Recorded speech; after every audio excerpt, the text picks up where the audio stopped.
Well, good evening everybody. We're here in the Prince of Wales. We've got a special event this weekend. We're doing bRUMfest, which is a celebration of the world's finest rums. We've got over 100 rums in the pub this weekend, and we're trying to find the best rum in Brum. So I'm being helped tonight. We've got a sort of group of 6 or 7 rums which we think will probably be in the top 10 or thereabouts. So I've got a little bit of help just to go through them and see what we're thinking of. There's Connor, who runs one of the bars for us. Lewis from Lewis's Deli, and Paul. Paul is our wine supplier and runs Paul Roberts Wine. So the first one we've got is completely new to us. It's from Jamaica. Karuba it's called. It's a 25-year-old rum. It's aged in oak casks, so it should have a bit of depth and flavour to it. I mean, any rum that's got to 25 years is it's going to be pretty good. It's at the standard ABV, 40%, so let's have a go at this one and see what we think. Lovely bottle. Got a great smell. Typical rum smell. Tasting it.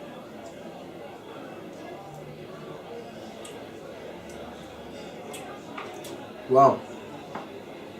I'd say it's good, but it's not the best rum I've ever tasted. I mean, what do you think, Connor? Yeah, it's got that caramelly sort of thing going on. It's light at the start there, I think. There's not much. Do you get any other notes in there? Any vanilla or any? I think there's a bit of vanilla. Yeah. Some lovely heat. And and it's smooth. Okay, so the next contender for the crown of the best rum in Brum is this little monster here. It's called Diplomatico Ambassador. Now, Diplomatico makes a really great rum, a real favourite of mine called Reserva Exclusiva.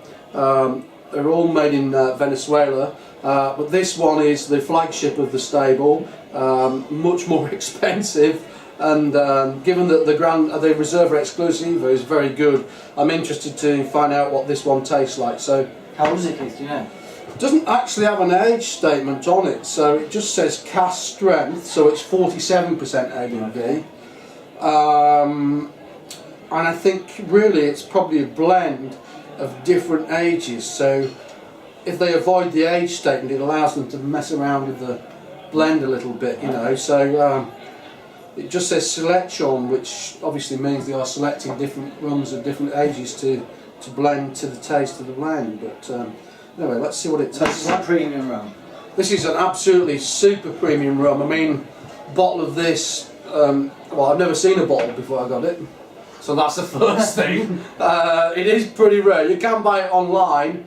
I think the online price to just Joe Public would probably be somewhere not far off 200 quid a bottle. So that's the sort of area that we're in. So it's very, very expensive rum. So let's see if we think it's worth it. It's got a lovely nose again. Let's have a bit of a take. Wow.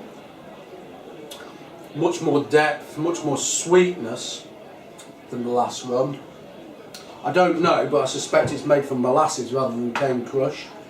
Must be, looking at the colour of it. Again, I'm not an expert on rum, so but just taste-wise, it's got caramel, it's got depth, it's got got more luscious mouthfeel, hasn't it? What do you think? I think it's very soft. I think again it's got fantastic heat. Yeah. And an acidity on the tongue as well, which I relate to. Yeah. But it doesn't burn. It isn't harsh. It disappears before it hits your throat. Yeah. So you don't get that heartburn. Yeah. So you get the fantastic explosion in the mouth of Absolutely. heat and it's that caramel taste. You can really it's really long lasting. I think that soothes it in a way. But there's a bit more like Christmas cakey type stuff almost going on here. Do you not think so? It's got a bit more richness to it. I think it sort of envelops your tongue. Yeah. Rather than you. Yeah, it does. Yeah. And it just sits there and. Well, that is delicious. It is. Okay, so the next contender for the crown of the best rum in Brum is this little monkey here. It's like a cross between a hand grenade and a Fabergé egg. It's from Santa Teresa. It's from Venezuela. It was produced to celebrate the double centenary of the distillery. So it's a limited edition. All the bottles are numbered. We've got bottle number 3,580. So obviously fairly small batch, fairly special rum. So let's have a taste and see what we think.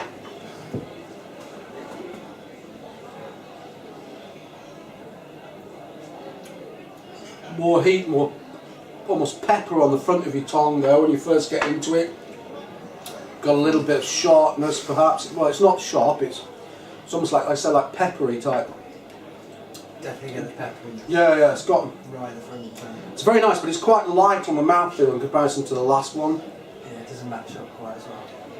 What do we think? What sort of flavours are we getting out of there? Paul, what do you think? Well, again, I think like caramel, Yeah, super spicy, super Yeah. heat again. it's Not the subtlety of the last one. Yeah.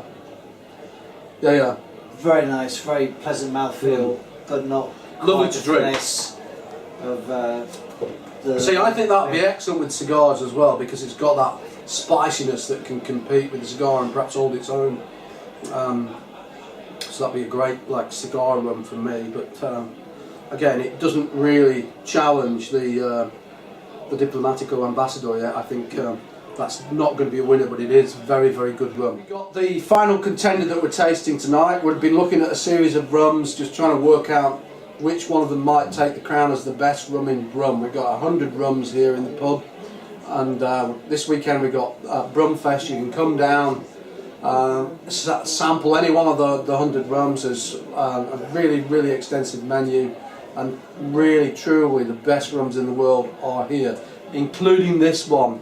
This one is from El Dorado. They make a range of rums, you know, white and golden rums, 5 years, 7 years, 12 years, 18 years, 21-year-old. But this is the one. This is the 25-year-old.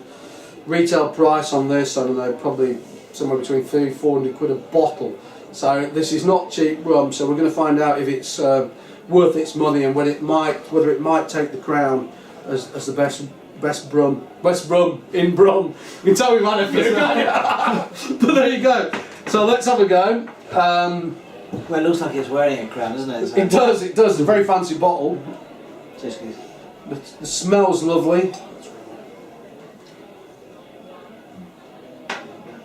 That is so smooth. In fact, it is so smooth, it's totally unexpected. There's no hint of harshness or burn or nothing. It's just, I'd actually use the word gentle. It's gentle. You know, it's very, very subtle, very understated, but it's beautiful. Honey. What else do we get out? A bit of honey. Not a lot of spice, I don't think. No, it's too smooth. It's Really really Paul, what do you think? right at the end. That's about it. I'm a little bit blown away by that. I'm not a rum drinker, I'm not a spirit drinker. I think that's absolutely fantastic. Beautifully balanced, I isn't think it could it? be converted. That is as good as any fine wine. It's got the heat. I think a little bit of spice for me. Yeah. But it's ultra smooth. Yeah. Intense flavours. That's awesome. It is very I good. don't know what you'd have to sell this at, Keith, but this to me is. I can't see that being better. That is absolutely, for my palate, absolutely delicious. That is absolutely marvellous. Okay, Yeah, let's cut to the chase then. incredible, yeah. Best we've tasted so far then, Lewis? Definitely, yeah. El Dorado? Yeah. Paul? No doubt at all. El Dorado? Yeah, El Dorado too. El Dorado, well, so far that's got the crown, the El Dorado 25. So cheers, come down to Prince this weekend and sample, Treat yourself. That is superb. one of our That 100 is superb. rums. Cheers. Cheers. Cheers everybody. Cheers. Cheers. Thank you, Keith. That's an experience.